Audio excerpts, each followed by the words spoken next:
Listo, chicos, ya estamos en vivo.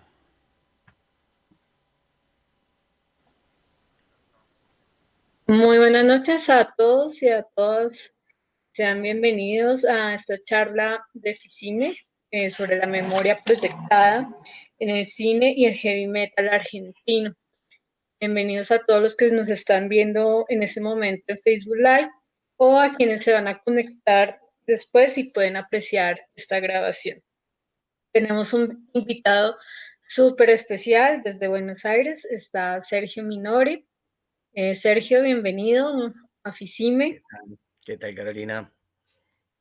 Y ¿Cómo bueno, andás? vamos a hablar un poco de tu perfil, pues para que la gente te conozca. Bueno, Sergio nació en la ciudad de Buenos Aires, es filósofo de la Universidad de Buenos Aires. Su trabajo ha consistido en editar varios libros sobre poesía narrativa y literatura infantil inicialmente. Ya a partir de 2010 aborda temas relacionados con el heavy metal. El primer libro que se conoció fue de 2010 con Tren Loco, 20 años, Pogo en el Andén, una banda súper icónica de Buenos Aires. En 2013 organiza la Feria del Libro Heavy, que es una feria muy representativa de la ciudad de Buenos Aires en cuanto al heavy metal. También se realiza en la ciudad, la, la capital federal, pero también en otras ciudades o provincias. Dirige la editorial Clara Peter Ediciones. Es un sello con el cual ha publicado, entre otros, la serie de libros Cultura Metálica, los cuales compilan ponencias y debates producidos en las ferias. En 2014 forma parte del GIMA, que es el grupo interdisciplinario de heavy metal argentino, con quienes ha publicado 3 libros. Ha sido partícipe de estas ediciones. Uno de ellos traducido al inglés. Uno de estos libros Se nos ve vestidos de negro. Otro se llama Parricidas, el mapa rabioso del metal argentino contemporáneo. Y otro es La mano maldita de ficciones metaleras. No sé si tengas algo más que añadir a tu presentación, Gita, algo que se me haya escapado de pronto. No, la verdad que está bien, me gustó mucho la presentación. Sí, es un poco de todo eso. Es lo que venimos haciendo hace varios años, tanto yo como mis compañeros. Quizás agregaría, pero lo iba a decir más al final, pero agrego ahora, si ya está toda la bibliografía completa, la edición del último libro del GIMA, que es este, que es Impenitente, que salió hace unos días, creo que por eso no está en la biografía. Pero bueno, ahora está. Porque salió hace muy poquito, vos sabés que salió hace 5 días, porque en realidad se apuró el proceso de impresión porque lo iba a llevar a Colombia. O sea, hoy lo Ah, estaríamos presentando. Entonces salió como para la semana anterior, que era justo los días que, que- que, bueno, me lo iban a dar para llevar, y bueno, pero bueno, como no se pudo. Bueno, pero ya se está distribuyendo en librerías del interior de Argentina, lo cual está bueno. Y bueno, y se va a presentar ahora a fines de octubre. Se va a presentar en la Feria del Libro Heavy, que es la próxima feria, que es ¿cuándo es? El 16 de octubre. Se presenta, se hace una prepresentación del libro, en el marco de todas las presentaciones que hay dentro de la Feria del Libro Heavy. Después, a la semana siguiente, que si no me equivoco es el 23 de octubre, se presenta en una sala puntualmente este libro. Así que bueno, eso es un poquito de lo que venimos haciendo. genial. Eh, bueno, si quieres, arrancamos de una vez con tu charla. Eh, Dale. Como les dije al inicio, sobre la memoria proyectada del cine y el heavy metal argentino. Entonces, es todo tuyo, la pantalla y el audio. Bueno, muchas gracias, Carolina. Bueno, puntualmente la charla que vengo a dar, que se llama La memoria proyectada, eh, que se llama Cine y Heavy Metal Argentino, tiene que ver con un trabajo que lo hice puntualmente para el libro que recién mencionabas, que es Parricidas, ese segundo libro del GIMA, pero está muy influenciado también por trabajos previos que yo no había hecho, pero sí había publicado de otros autores en la colección de libros Cultura Metálica. Es decir, cuando surge la idea de hacer el libro de Parricidas, veíamos qué otras, qué que había en ese mapa rabioso del heavy metal argentino. Bueno, en principio habían otras bandas que se corrían quizás de la égida de lo que había sido el metal tradicional argentino, digamos, de la serie proveniente del árbol de B8, para decirlo de alguna manera. Bueno, nuevas bandas, nuevas formas de escribir, nuevas formas de armar música, mujeres haciendo metal, metal en inglés, digamos, distintas alternativas. Y yo lo que quise aportar es más que nada el costado que tiene que ver con la cultura metálica, es decir, el heavy metal no solamente es música, sino que también tiene aparejado toda una cultura. Arte plástico, fotografía, escritura, y en el caso que incluso que nos compete ahora, justamente hoy, el cine metalero. Cine que se venía dando casi en Argentina, se dio en simultáneo a cuando nosotros empezamos la Feria del Libro Heavy. Por nosotros empezamos la Feria del Libro Heavy en el año 2013 y un poco surgió a raíz de que empezaba a haber un montón de movidas que estaban saliendo vinculadas a la cultura del metal, no al heavy metal en sí mismo. Y entonces, como había sacado el libro de Tren Loco hacía 2 años, yo saqué el libro de Tren Loco en el año 2010, y siempre me quedé con la deuda de hacer una presentación del libro vinculada al mundo de la literatura, digamos. Se presentó el libro en un recital de Tren Loco, que fue una presentación excelente en el Roxy, en un teatro muy bueno. Fue la presentación del libro, después tocó la banda. Pero yo quería hacer algo más vinculado a la literatura. Bueno, ahí surgió un poco la idea de hacer una mesa de debate con distintas charlas. Y bueno, y surgió la idea de la Feria del Libro Heavy, que a la vez recogía también experiencias que tenían que ver con el arte y con el cine. Yo me acuerdo en el momento que yo, cuando salió la feria, estaba en etapa de producción Susi Desprolijo, una película de la que hoy voy a hablar, estaba en etapa de producción Yo sé lo que envenena. Hacía muy poquito que había salido el documental de la H. Me acuerdo de que previo a la Feria del Libro Heavy habíamos presentado la película Heavy Mental, Metal Pensado, que se estrenó también acá en el FICIME. O sea que viene en ese entorno. Entonces también muchas veces venían a dar charlas a las distintas ferias directores de cine.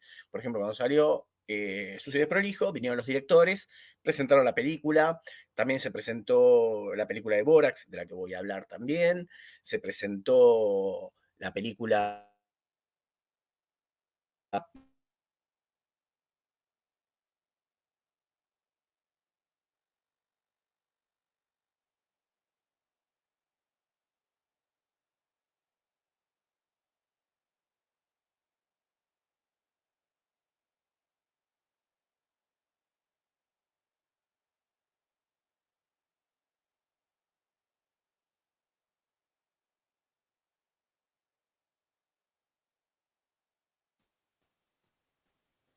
Bueno, creo que algo pasó con el audio de Sergio. Ya en unos minutitos lo vamos a solucionar. Unos segundos.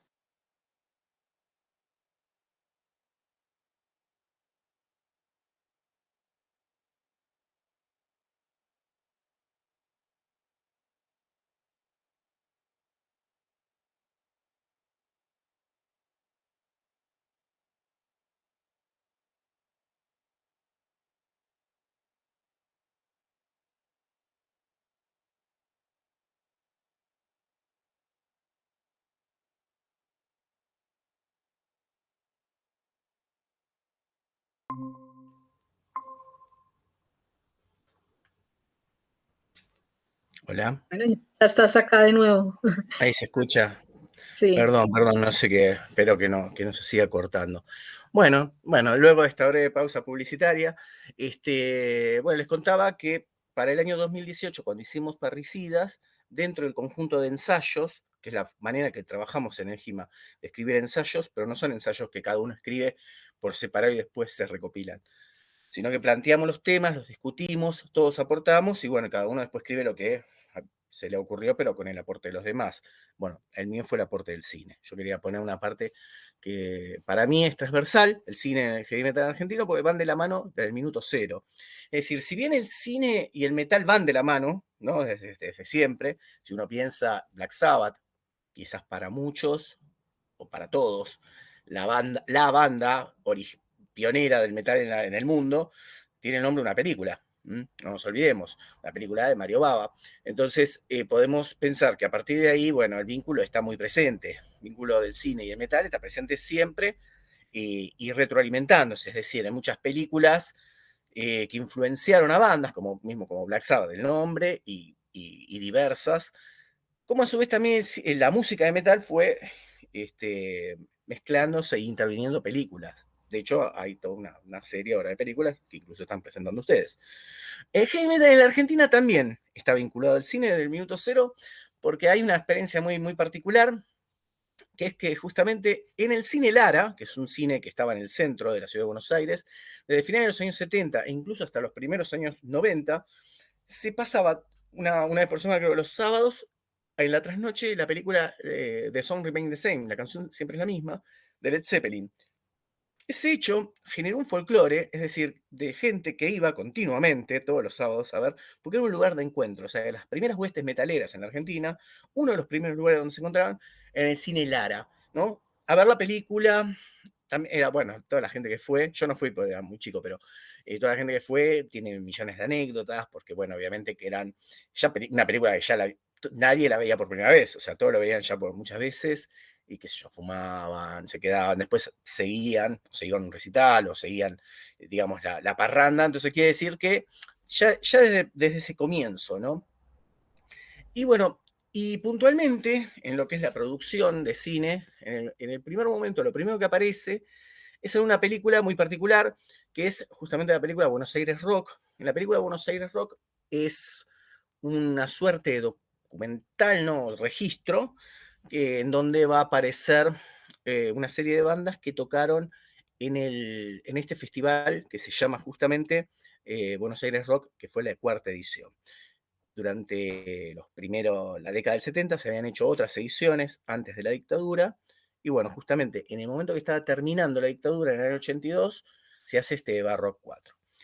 Bueno, a partir de ahí en adelante va a haber producción vinculada al metal y al cine, o al metal y al mundo audiovisual, si lo queremos llamar de alguna manera, para poder ampliar un poco los márgenes, porque no vamos a hablar solamente de películas de cine, sino también de videoclips y demás. Entonces, el mundo audiovisual. Bueno, en este ensayo que yo escribí, yo hago una división, un poco arbitraria quizás, de tres etapas que tiene que ver con el cine y el metal en la Argentina. Una etapa que es la etapa del registro, una segunda etapa que es del documental y una tercera etapa que es la de la ficción. Es decir, no son etapas que tienen un periodo fijo, estanco y continuo, sino que en algunos casos se van a superponer. Pero que bueno, sí tiene un momento que arranca con lo que venimos a llamar el registro. El registro es más que nada el deseo, la necesidad que surgió en su primer momento y que se sigue manejando hasta el día de hoy, pero sobre todo en su primer momento, de registrar eso que estaba pasando. Es decir, de grabar en video, de filmar lo que estaba sucediendo en ese momento, que era el nacimiento del metal en Argentina y sobre todas las cosas de las bandas, ¿no? Que iban haciendo, dejar un registro de todo eso. Bueno, la primera película que registra el metal en la Argentina es esta que yo decía recién, Buenos Aires Rock, que tiene que ver con el Festival Buenos Aires Rock 4, donde tocaron un montón de bandas. Es un festival que se dio cuando ya estaba después de la Guerra de Malvinas. Estamos hablando, fue en noviembre del 82. La Guerra de Malvinas fue entre abril y junio. Y ya con la pérdida de la Guerra de las Malvinas, como que hubo una reapertura democrática que finalmente se dio el año siguiente. O sea, hubo un presidente transicional que abrió las puertas a la democracia y que después, en el año siguiente, en el año 83, aparece la figura de Raúl Alfonsín, primer presidente democrático de toda esa época. Entonces, un periodo bastante especial, estamos hablando de un momento clave de la Argentina. Bueno, ahí tocaron varias bandas, un montón de bandas, algunas de las pioneras que habían estado en la primera época de Buenos Aires Rock, como León Gieco, Porcheto, Lito Nevia, y a otras bandas que se estaban apareciendo. Bueno, en ese momento, puntualmente sobre metal, hay tres bandas, que es Riff, que era la banda de Papo, que ya Papo Blues venía de los años 70. La Torre, que es una banda que algunos no la consideran de heavy metal, pero en ese momento era de heavy metal, tiene la particularidad de tener una cantante mujer, que es Patricia Sosa, que después Patricia Sosa hizo una carrera solista más vinculada al pop o a la música melódica, por eso también, porque quedó medio olvidado lo de La Torre, pero sí, La Torre era una banda de metal, o mejor dicho, quizá de hard rock, ¿no? Pero más vinculado al mundo pesado. De hecho, tocaba en los festivales pesados. Y B8. Bueno, esas 3 bandas son las que van a aparecer en el festival y a su vez en el documental. Esta película tiene la particularidad, está bueno verla porque un poco nos da un panorama de lo que fue todo ese momento. La película está dividida, bueno, las bandas que tocan esos 4 días, y previo a eso se le hace como un reportaje, una suerte de documentalito, y después, bueno, el registro del tema. Generalmente todos tienen un tema, 2 temas, y previo se le hace como un reportaje. Bueno, está Riff, que le hacen el reportaje y tocan, La Torre, y las otras bandas, y en un momento, que es el momento que aparece B8, no tiene reportaje ni nada, y aparece directamente tocando, pero la particularidad es que cuando toca B8, no es un video, no es la filmación, sino que son fotos. Son fotos, una secuencia de fotos, de tomas, digamos, que dura 1 minuto y algo, o sea, ni siquiera lo que dura la canción, pero la canción dura 3 minutos, eh, de tiempo metálico. El tema tiempo metálico, justamente. Eh, Parca Sangrienta, perdón, el tema Parca Sangrienta. Tocan. Eh, que empieza justamente una serie de riffs y dice la palabra heavy metal, ¿no? Entonces aparece, irrumpe el heavy metal con la palabra heavy metal en, en la pantalla. Es diferente un poco a la visión que hay. Ahí ya hay algo rupturista, ¿no? Porque en principio, bueno, nada más que imágenes, la palabra que justamente en la canción dice heavy metal, ta, ta, ta, ta, empieza, y unas imágenes bastante raras de gente gritando, la cara de media distorsionada del cantante. No se muestra mucho, o sea, como que en principio se ve así, digamos, el que lo ve de afuera puede ver eso nada más. Mientras que, por ejemplo, Riff, hay como una escena graciosa donde ellos están abriendo el capó de un auto, están como arreglando un auto, y le pregunta, ¿qué pasa en el rock, no? Dice, y Papo le contesta, mucho más de lo que ustedes creen. ¿Pero estás seguro, Papo? Y sí, y se reafirma eso. Y el momento cuando toca Riff es otro momento, ¿no? Es un momento donde la gente, él está tocando un tema, pantalla de mundo nuevo, justamente, con que tiene un solo bastante hacia lo Van Halen y demás, o sea, bien metalero, pero la gente lo disfruta, o sea, como él recogía gente de distintas épocas, o sea, hay algunos que lo disfrutan haciendo pogo, otros bailando tipo rock and roll, o sea, se ve medio clima festivo. Y ahí hay ya como una especie de quiebre, digamos, de lo anterior, que no era tan anterior, porque de hecho Riff justamente es la banda central del heavy metal, y esto de B8 que se está proyectando ya a futuro, a lo que iba a ser después el metal, sobre todo de la segunda mitad de los años 80 y toda la época del 90, con las otras bandas surgidas a partir de B8. Es interesante porque en esta película uno ve eso nada más, pero el registro en vivo que se empieza a llevar muestra otra cosa. Aparece ahora en YouTube, justamente uno lo puede buscar, hay un registro de una filmación casera del público, justamente, de cuando tocan Parcas Sangrientas. Y se escucha, o sea que hay como mucho ruido, está el público muy dividido, o sea, hay muy poca gente que lo está viendo y otra gente que está como, digamos, protestando, medio como que no le está dando bola. Incluso hay una discusión donde Ricardo Iorio dice, no nos dejan tocar más, así que tocamos 2 temas más y nos vamos. Parcas Sangrientas y los hippies que se mueran. O sea, aparece él gritando eso, ¿no? Parcas Sangrientas y los hippies que se mueran. O sea, con ese tono, digamos. Entonces, ahí ya se ve también la importancia, ¿no? De estos registros que empezaban a aparecer, incluso para recomponer la historia, porque si uno vería hoy nada más que la película, tal cual como la mostró la, la, la, la- la productora, que de hecho es una película que salió en filme, que se pasó en cine, que de hecho se pasó en televisión después con el tiempo, uno podría tener una imagen un poco quizás más idílica de lo que pasó. Fue un festival complicado, y gracias a esta cámara desconocida, nos podemos adentrar un poco en esa época. Incluso en ese festival también participan, digo, de otro palo, Los Encargados. La banda de Los Encargados fue la primera banda considerada de techno en la Argentina.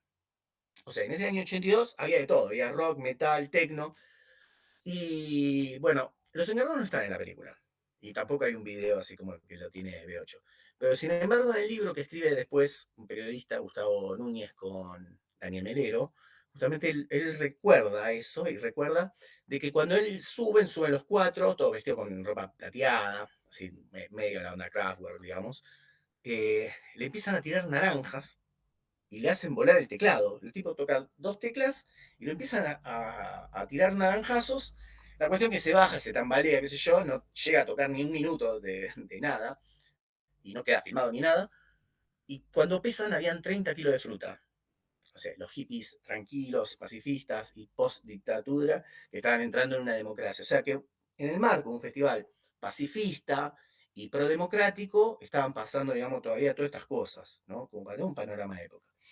Bueno, la etapa del registro yo la empiezo ahí, como que es la primera película, aparte de la primera película que sale en cine y demás, y es la que nos queda, digamos, un bagaje histórico. Pero surgieron otras cuestiones en los años 80, sobre todo es destacable el trabajo de un artista audiovisual muy importante que es Joaquín Amat. Joaquín Amat es un videasta que viene del mundo del arte plástico, es decir, él tiene una galería con otra persona, con otro artista, donde en esa galería se regenteaba, se hacía muestras, funcionaba una revista, una de las primeras revistas Sander, y demás. Y él tenía una concepción del video, estamos hablando de video de cámaras grandes, ¿no? De video, eh, donde la cámara, digamos, no era solamente que registraba, sino que también era protagonista. Un adelantado para la época.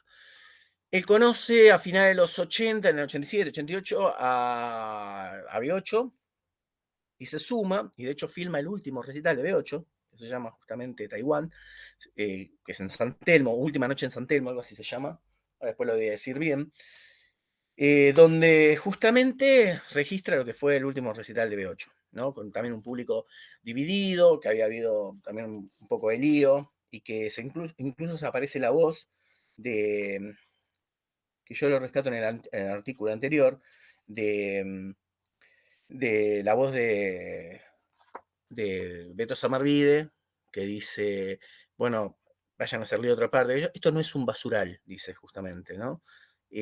Como dividiendo, ¿no? Eso como que acá estamos para pasarla bien, y bueno, habían habido algunos problemas.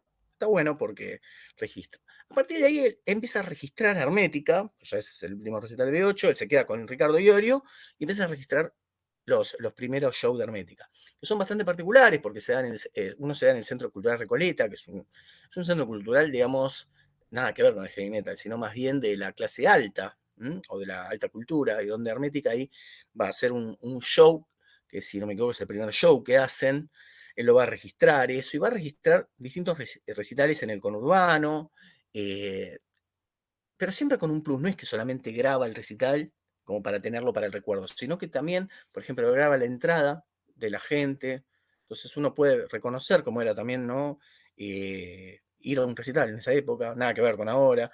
Eh, Graba, por ejemplo, si viajaban, por ejemplo, en una van a Ayacucho y graba que en el medio hacen un partido de fútbol, los músicos, o que hacen una comida. Bueno, todas esas cosas que tienen que ver con el mundo más íntimo de la banda o más salido del formato de grabar un recital.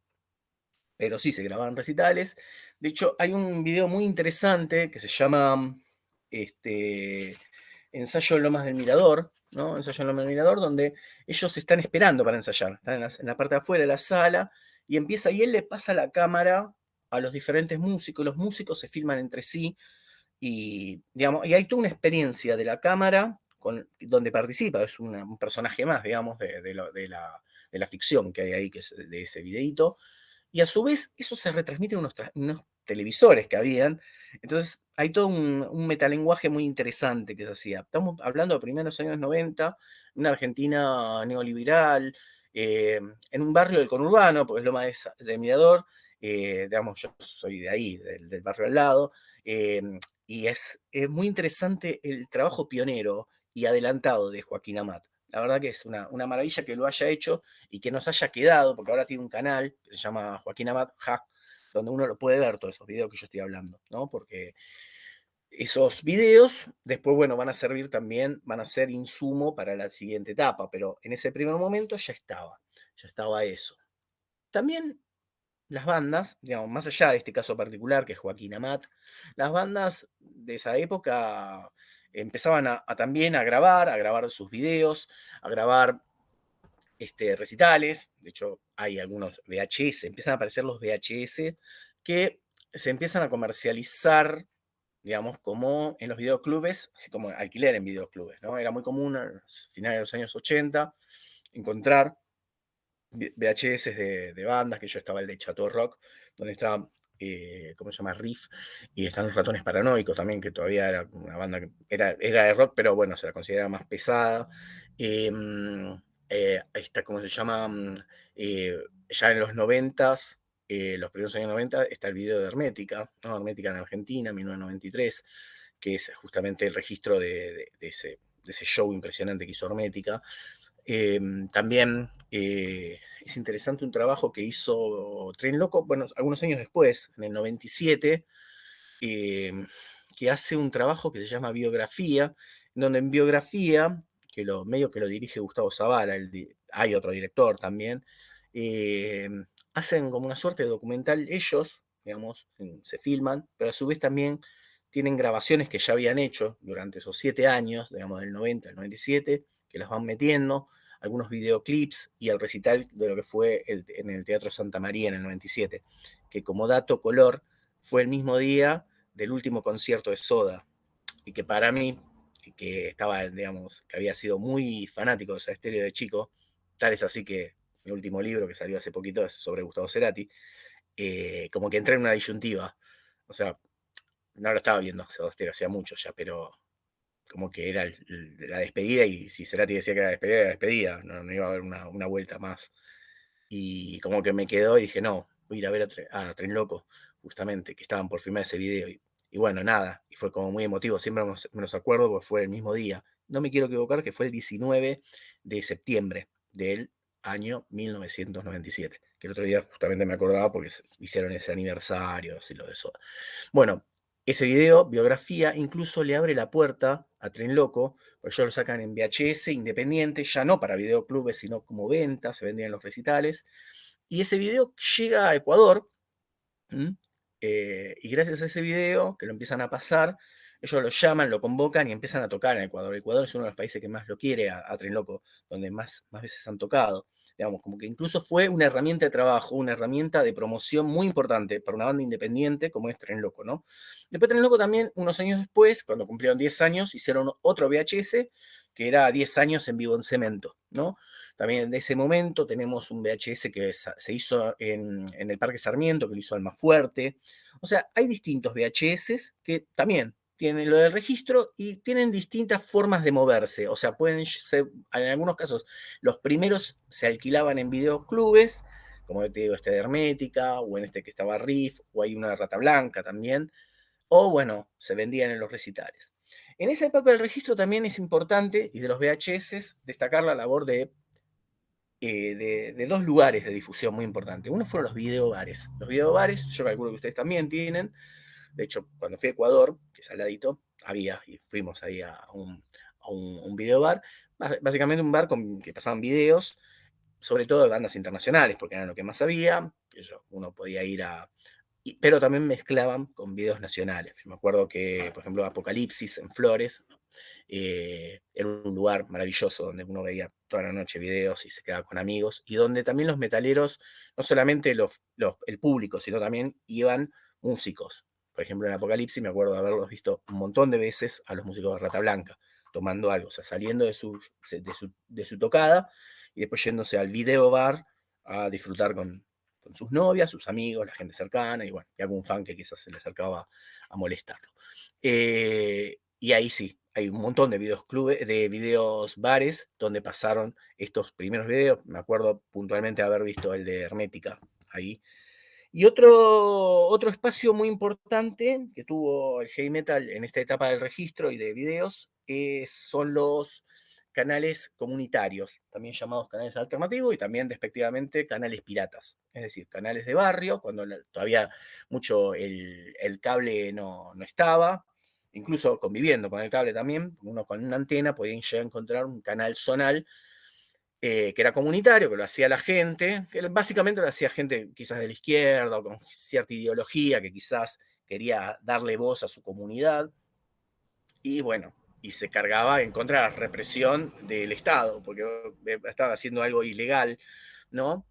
Puntualmente un canal muy especial fue el canal Utopías. Canal Utopías tuvo su programación de todo, pasaban películas, pasaban shows, conciertos, y bueno, también tenían un programa sobre metal, y también entrevistaban a las bandas, o sea que básicamente los canales comunitarios. También hubo un canal comunitario en Lanús, donde por ejemplo Retro Sotán grabó su primer y único videoclip. Es decir, cumplían un rol social muy importante y Heavy Metal estuvo vinculado. Bueno, toda esta etapa que yo decía del registro, esto básicamente en los años 80, 90, que se extiende, porque se siguieron filmando shows, ensayos y demás. Hoy por hoy tenemos el streaming, que muchas veces, bueno, en el periodo de cuarentena también los ensayos que se filmaban, pero bueno, más que nada tuvieron su momento más importante entre estas dos décadas, 80-90. A partir del año 2011 se va a dar, si no me quiero equivocar, lo estoy mirando ahora, tengo todas las películas en el libro. En el año 2011 aparece un documental, y a partir de ahí, bueno, es como yo le considero la segunda etapa, que sigue hasta el día de hoy, ¿no? Que sigue hasta el día de hoy, que es la etapa del documental. Es decir, ya los músicos no están pendientes, o el metal no está pendiente de filmar lo que está sucediendo, sino de documentar aquello que sucedió. Es decir, empieza el trabajo del historiador, de alguna manera, ¿no? Los documentalistas son una suerte de historiadores que lo que van a hacer es reconstruir la historia, o una parte de la historia, o una mirada de la historia, lo cual está bueno porque se complejiza, y empiezan a haber disidencias. No fue así, fue de otra manera, como cualquier libro de historia, ¿no? Entonces la etapa documental empieza. La primera película, justamente, ya entra en controversia, que es La H, de Nicanor Floretti, sale en el año 2011. ¿Por qué entra en controversia? Porque es la historia de Hermética, del fenómeno Hermética. ¿Y qué pasa? Ricardo Iorio no participa en la película. Expresamente no quiere participar en esta película, no quiere formar parte de la película. La película, no sé por qué motivo, pero si ya tendría el presupuesto otorgado y demás, pero ellos siguen adelante con la película, digamos, el director, la producción, y sale una película de la historia de la H. Y mucha gente cuando fue a verla, claro, Ricardo Iorio no aparece, que encima es el fundador de Hermética y aparte es el autor de todas las letras. Entonces ya empieza, digamos, a ver la historia, digamos, contada de alguna manera retaseada. Igual, me parece importantísimo el trabajo de la H, yo la rescato esa película con el tiempo, porque fue el puntapié inicial de los documentales. Y justamente con esta historia de que no aparece Ricardo Iorio, empiezan a aparecer otras películas donde sí lo suman, o cuentan otra historia, o cuentan otra parte del prisma. Entonces se va a ir armando un bagaje de películas que van a dar cuenta, y todas se complementan una con otra. Para poder, digamos, dimensionar bien esta película, que es la H, yo recomiendo, porque están en tandem, pero son tres, Sucio y Desprolijo, no me quiero equivocar los nombres, por eso tengo acá, Sucio y Desprolijo, de Paula Álvarez y Lucas Calabró, del año 2015, y otra película que tiene que estar es Relámpago en la Oscuridad, de 2015 también, de Germán Fernández y Pablo Monclau. Bueno, Relámpago en la Oscuridad es la película que tiene que ver con, más que nada, con la historia del cantante de B8, que es Beto Samarvide. Su paso por B8, por Logos y por, su vida. Es un repaso muy interesante, y a su vez el que decía la otra película es la de Sucio y Desprolijo, de Calabró y Paula Álvarez. Es una historia de heavy metal, o sea, que dura un poco más de 2 horas, y que también, bueno, esto lo sé porque lo hablaron en la feria y porque está en uno de los artículos, también fue un trabajo muy complejo de edición, porque obviamente que era muchísima historia para contar en 2 horas de película. Bueno, en esta otra película, por ejemplo, lo que falta en Hermética, en la H, digamos, acá se va a ver con mayor claridad. Es decir, Sucio y Desprolijo va a tener la historia de heavy metal, pero bueno, obviamente fragmentada. Va a tener los inicios, los años 80, V8, y también tiene un reportaje muy grande, muy largo, quizás, a Ricardo Iorio.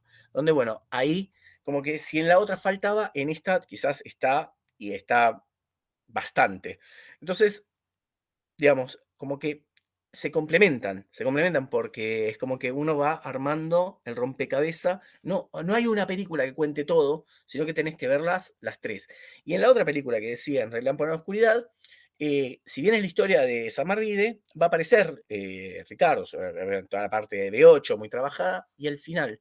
Porque al final hay un momento en donde, bueno, hay una suerte de reunión. De hecho, ellos grabaron juntos, no solamente para el documental, sino también Beto Samarvide canta en el disco solista de Ricardo Iorio, que justamente hacen un tema de B8, vuelven a cantar juntos, digamos. Y está bueno porque hay tres, digamos, si bien las tres abarcan el heavy metal más en su conjunto, están muy centradas las tres en el núcleo, digamos, alrededor de Iorio, es decir, la H que es hermética, la otra que es B8, y en la de Suicidio Prolijo, bueno, B8 hermética y Alma Fuerte, ¿no? O sea, están las tres bandas. Y es interesante porque las tres películas muestran una imagen distinta, es decir, en la H es una ausencia, es un fantasma, opera como un fantasma, porque no está en ningún momento de la película, pero está presente en el imaginario de todos, pues está en falta, es un fantasma. En la película ¿cómo se llama? Suicidio Desprolijo, la figura que tiene es una figura paternal, ¿no? Incluso él mismo se define, dice, yo me defino, dice, ¿cómo te definís? Dice, yo me defino de muchas maneras, como un músico, como un fumador, pero básicamente yo soy un padre, dice. Eso lo dice él, dice Ricardo Iorio. Poco tomando el guante de todo esto que mucha gente dice que es el padre del metal, bueno, pero lo dice. Lo cierto es que al menos él se autopercibe así. Y la tercera película, de Relámpago en la Oscuridad, la imagen que proyecta es distinta a las otras dos. No es el fantasma ni es el padre, es el hermano. Es el hermano que vuelve a abrazarse con aquel otro que se había peleado, se había distanciado, y cantan todo el tiempo abrazados. Y hay un momento de redención, digamos. Es muy interesante. Y está bueno verlas juntas. Está bueno verlas juntas. Más allá de los méritos de cada una, está bueno ver el ciclo de películas, porque es como que uno le queda muy armadito digamos, este mapa del heavy metal, de esta parte del heavy metal, porque el heavy metal es mucho más grande que esto, que Iorio y que las bandas de Iorio. Pero para esta parte está bueno ver las tres. No solo lo digo como un detalle, sino que incluso, por ejemplo, el canal Cinear, que es el canal que depende del Instituto de Cine Argentino, muchas veces hace el ciclo de películas de heavy metal argentino y pone las tres películas. O sea, por ejemplo, los martes cada martes dan una de estas tres películas, así que no es solamente una idea mía, así al aire, sino que bueno, es algo que se viene haciendo de alguna manera. Pero hay otras películas, bueno, puntualmente como segunda película que para mí seguramente se hizo a la par, porque sale en el 2012, o sea que habrán compartido algún tiempo de proceso de producción la H, y Heavy Mental, Metal Pensado, que es la película que se estrenó en el FICIM en estos días, de Juan Astrain, perdón. Bueno, la película de Astrain está buenísima porque si nosotros estamos viendo, cuando decimos la historia del heavy metal argentino, hablamos de Argentina y hablamos de Buenos Aires. O sea, hablamos de B8, de los grupos periféricos a B8 y demás, y hablamos de Buenos Aires. Bueno, la película de Astrain pasa en Córdoba. O sea que es otra ciudad de Argentina, para algunos la segunda, para otros la tercera ciudad en importancia de Argentina. Y tiene toda una movida con el metal. O sea, tiene una movida importante. Bueno, básicamente ahí él va a hablar de las bandas de Córdoba, puntualmente de dos bandas, de Hammer y Sentencia, que van a estar, que incluso una de esas bandas, sus videoclips los pasaban en MTV, es decir, tenían una proyección internacional, cantaban en inglés. Muy interesante el recorrido que hace Juan, ustedes la habrán visto la película, ahora en estreno, y yo la vi hace un montón de años, o sea, la vi, de hecho, antes de la primera feria del libro heavy, la pasamos en mi local, esa película, donde, bueno, obviamente habla a partir de la llegada de Metallica a su ciudad, habla del heavy metal en general, del heavy metal en Argentina y después del heavy metal en Córdoba. Muy interesante porque para poder completar el mapa, por lo menos territorial de la Argentina. Después, documentales hay un montonazo.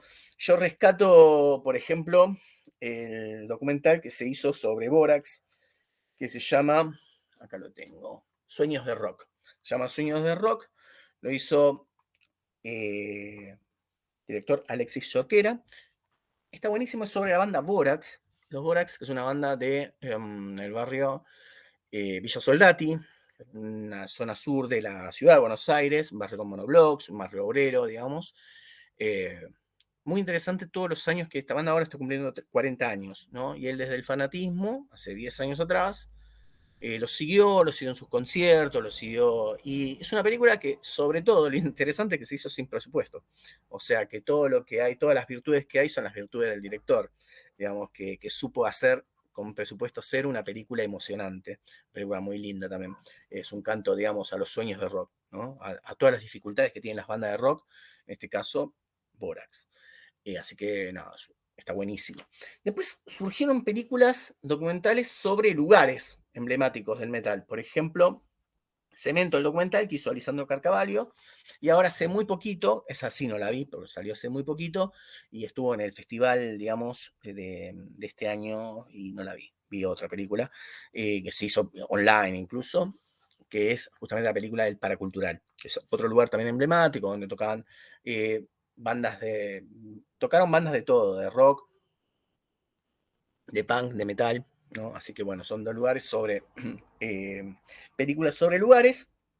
Y después también hay una que está muy buena, que es un documental cortito de Fernando Díaz, que es Antena Metálica. Es un documental de 15 minutos, si no me equivoco, que también lo pasamos en la feria en algún momento, que tiene que ver con un programa de radio que se hace en la zona sur del conurbano, y bueno, también con todas las dificultades, ¿no? Para llegar a una radio chiquita, rodeada de calle de tierra, ¿no? Y todo el tesón que tienen aquellos que hacen el metal, que no son los músicos, sino en este caso programas de radio.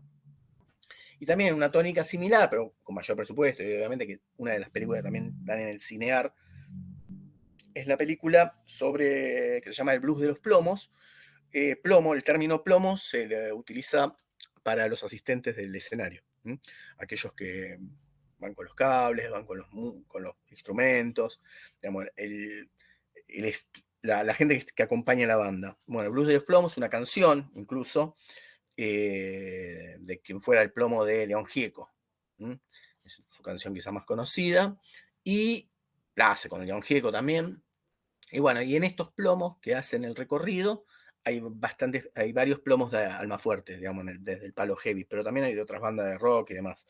Así que también es muy interesante esa película. Bueno, entonces, documentales siguen habiendo hasta al día de hoy, porque siguen saliendo. Esto que decía, el de Paracultural salió a principios de este año. Y bueno, y siempre se está trabajando, siempre uno está enterado de documentales que están a mitad de camino, o que hay documentales del interior también. Hay una que se había hecho en el NOA, o sea, hay documentales de distintos lugares y está bueno. Y algunos con mayor presupuesto que otros, y algunos documentales incluso, por ejemplo, hay un documental muy interesante que lo pueden ver, que salió este año en plena pandemia, que lo hizo Áspera, la banda Áspera, hizo el documental, hizo una miniserie, emulando a Netflix, es una miniserie documental de su banda, pasándolo por, digamos, la plataforma Mierdflix, digamos, bien a tono a lo que es la banda de Áspera. Y bueno, son 8 capítulos, donde son muy cortitos, donde uno puede ver esta miniserie y la historia de Áspera. Eso es de lo último. Me parece una genialidad, porque aparte se hizo con este formato que estuvo muy en boga en la época de la cuarentena, de filmarse cada uno en su casa, pero hay todo un trabajo de edición para que todas esas filmaciones caseras de alguien hablando de la cámara, así como estamos hablando nosotros, después tenga un cuerpo de película, digamos, muy bueno. El documental de Áspera, entre los últimos que salieron, digo. Bueno, entonces después hay una tercera etapa que digamos, que va a estar intermedia, o sea, que va a estar a mediados de los 90, pero con mucho hincapié en estos últimos 10 años. Que en la etapa de la ficción es así. Si el cine documental, los registros intentaban mostrar lo que era, y los documentales lo que fue, la etapa de la ficción muestra lo que podría ser. Digamos, son todos esos potenciales que tienen que ver con la creación ficticia, ¿no? Y en donde Heavy Metal va a ser hincapié, y va a estar buenísimo. La primera película que yo, bueno, analizo es El Visitante. Es una película de Javier Olivera del año 1999. básicamente cuenta la historia de un excombatiente de Malvinas, muy atravesado por la muerte de su amigo, Malvinas, y que tiene un vínculo con el fantasma y demás, que está en su vida, digamos. Un drama, una película, un drama.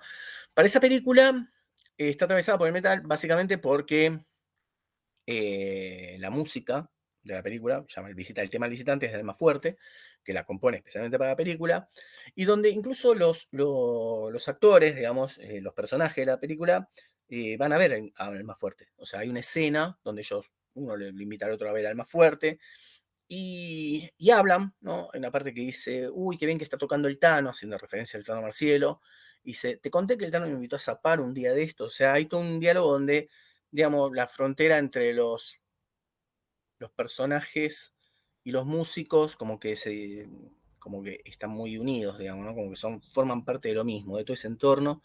Sobre todo una película que tiene que ver con Malvinas, es un acierto que haya sido justamente con Alma Fuerte. Es la banda quizás, o una de las bandas, pero quizás quien más lleva adelante toda la cuestión del nacionalismo y de la reivindicación de Malvinas y demás, si bien hay un montón de bandas que reivindican también la gesta de Malvinas. Pero bueno, está bueno que quizás, digo, no lo haya hecho una banda de rock, a eso me refiero. En el metal, Malvinas está presente en casi todas las bandas, pero digo, podría haber sido un desacierto que lo hayan hecho, que en vez de ser Alma Fuerte sea una banda de rock o una banda de pop, ¿no? Que quizás el rock y el pop no se hizo cargo de la guerra. Por ese lado. Después hay un director que es José Celestino Campuzano, que básicamente tiene toda una filmografía vinculada al metal y al cine, digamos. Hay un montón de películas de toda su producción, casi toda su producción está atravesada por el metal. Yo les recomiendo todo el cine de Campuzano. Bueno, básicamente tiene una película que es Vikingo, del año 2009, que básicamente la vida de Vikingo es un vikingo metalero, que vive en el conurbano también, y está vinculado a todo el entorno de lo que es heavy metal, digamos, de las afueras de la ciudad de Buenos Aires, ¿no? El conurbano es la parte de las afueras del cordón de Buenos Aires, donde, bueno, van a motoencuentros. El vikingo es básicamente un heavy de pelo largo, gordo, muy cara vikingo, pero morocho, digamos, que se viste de vikingo, que tiene un casco y demás, y va en motos.